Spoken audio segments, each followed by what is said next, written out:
தென் அமெரிக்க நாடான பிரேசிலில் உலகின் மிக உயரமான இயேசு சிலை உள்ளது.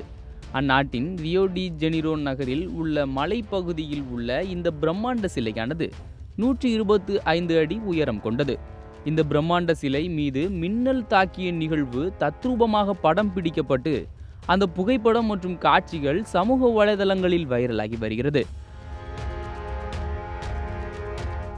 கடந்த பிப்ரவரி 10 இந்த இயேசு சிலை மீது மின்னல் தாக்கியதாக சொல்லப்படும் நிலையில் இந்த நிகழ்வு தத்ரூபமாக படம் பிடிக்கப்பட்டு பகிரப்பட்டு வருகிறது.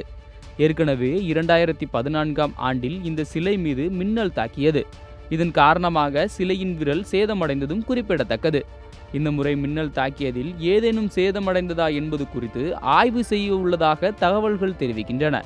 இந்த புகைப்படம் உண்மையானதா, இயேசு சிலை மீதும் மின்னல் தாக்கியதாக சொல்லப்படும் சம்பவம் உண்மையில் நடந்ததா என்பன போன்ற கேள்விகள் நெட்டிசன்களிடையே எழத்தான் செய்கிறது.